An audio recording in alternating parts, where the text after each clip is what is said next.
मैं हूं मिस्टर अनिल कुमार सिंह। आप देख रहे हैं द अर्थ नॉलेज चैनल से ज्योग्राफिकल के ऊपर।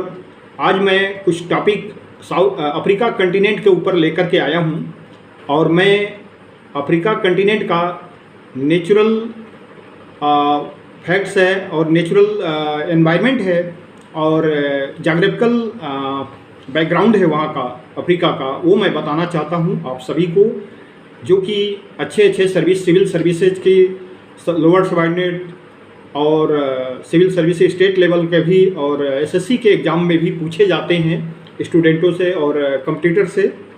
तो मैं बताना चाहूँगा आज आप लोगों को, जो अफ्रीका का एक पूरी पृथ्वी के ऊपर यानी पूरी वर्ल्ड में अफ्रीका एक कंटिनेंट ऐसा है जिसके अंदर टोटल 54 कंट्री आते हैं आज के डेट में। उस 54 कंट्री में अभी अफ्रीका का देखा जाए तो आपका जो वेस्टर्न डायरेक्शन है यानी कि 45 डिग्री पे आप साउथ अटलांटिक महासागर में अगर जाते हैं तो आप नॉर्दर्न से लेकर साउथर्न की तरफ नीचे डाउन होते हैं अटलांटिक महासागर के किनारे वाले एरिया में। तो वहाँ पर सबसे पहले आपको कंट्री आएगा, आपको ये जाम्बिया मॉरिटेनिया कंट्री, मॉरिटेनिया के बाद में जाम्बिया कंट्री, जाम्बिया के बाद में आपको आता है गुयाना के बाद घाना के बाद गैबोन के बाद में नाइजीरिया के बाद अंगोला के बाद में आपको नमीबिया कंट्री। ये कंट्रियाँ आते हैं आपको वेस्टर्न डायरेक्शन में साउथ अटलांटिक महासागर के साथ में जुड़े हुए हैं। अब इसी तरीके से आप बिल्कुल साधारण में जब नीचे चले जाते हैं डाउन में, तो इंडियन ओशियन के साथ में आपको अफ्रीका का साउथ अफ्रीका कंटिनेंट लगा हुआ है, जिसकी कैपिटल जो है राजधानी केप टाउन है।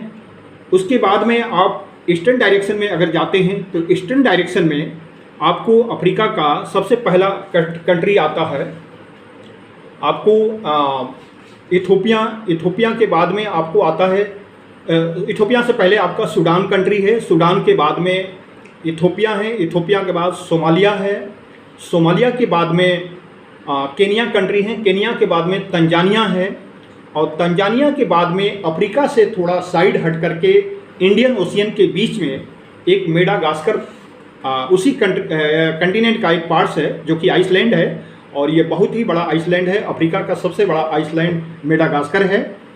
और इस महाद्वीप के अंदर आप जैसे नॉर्दर्न डायरेक्शन में जब बिल्कुल नॉर्दर्न में जाएंगे तो उसमें जो है आपका एटलस माउंटेन का एरिया आता है, सहारा डिजर्ट है। अफ्रीका का जो सहारा डिजर्ट है वो बिल्कुल नॉर्दर्न डायरेक्शन के अंदर आता है।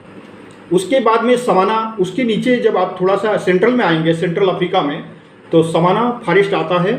सवाना फॉरेस्ट के बाद में जस प्लेटू यानी जो है वो वहाँ का बीच में अफ्रीका के अंदर जो कुछ एरिया जो है पठारी एरिया हैं जो कि जॉस प्लेटो आता है। उसके बाद इथोपियन हाईलैंड है ईस्टर्न डायरेक्शन से, यानी कि आपको सीधा जो है 135 डिग्री पे वो आ जाता है आपका इथोपियन हाईलैंड्स। उसके साथ में बिल्कुल ईस्टर्न डायरेक्शन में हिंद महासागर के साथ में अरब सागर के साथ में कुछ अरब सागर कुछ इंडियन ओशियन से टच हो जाते हैं, दोनों के बीच में बॉर्डर में डिवाइड पड़ता है वो जगह। किलिमंजारो माउंटेन का सीरीज है, श्रृंखला है, बहुत लंबा एरिया तक चला जाता है अफ्रीका का। और ये अफ्रीका का जो है कंट्री के अंदर, अफ्रीका मतलब महाद्वीप के अंदर आपका एक नमीब डिजर्ट भी आता है जो नीचे की तरफ में अटलांटिक महासागर से और इंडियन ओशियन के बीच में वेस्टर्न डायरेक्शन से टच में आपको नमीब डिजर्ट आता है, मरुस्थल आता है। तो इस तरीके से ये अफ्रीका महाद्वीप का ज्योग्राफिकल बैकग्राउंड भी है और नेचुरल एनवायरनमेंट भी है। और अफ्रीका के अंदर हर तरीके की मतलब इस कंटिनेंट के अंदर हर तरीके की पर्यावरण मिलता है, गर्मी से लेकर के सर्दी तक का भी।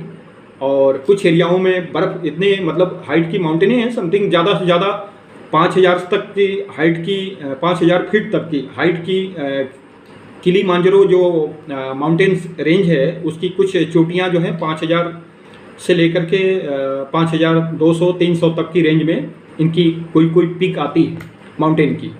इसके बाद में आपका जो सहारा डिजर्ट है, सहारा डेजर्ट के बारे में आप लोगों को सुना ही होगा कि सहारा डेजर्ट बहुत ही वर्ल्ड का सबसे बड़ा डेजर्ट है और इस डेजर्ट में हर तरीके की जीव जंतु भी इस डेजर्ट पे पाए जाते हैं।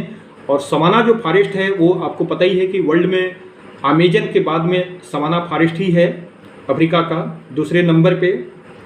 तो ये है आज का हमारा अफ्रीका के ऊपर, अफ्रीका महाद्वीप के ऊपर जो टॉपिक मैंने आज बताया आप लोगों को इसके बारे में। इसको आप ध्यान से देखते रहिए और इस चैनल को सब्सक्राइब नहीं किए हैं तो करते रहिए और लाइक करते रहिए। और कमेंट बॉक्स में कुछ अगर सुझाव देना है तो आप कमेंट बॉक्स में कमेंट में लिख सकते हैं, वो कमेंट बॉक्स में डाल सकते हैं। तो अब अगला फिर कोई वीडियो मैं किसी न किसी टॉपिक के ऊपर लेके आऊँगा। तो तब तक के लिए नमस्कार, जय हिंद।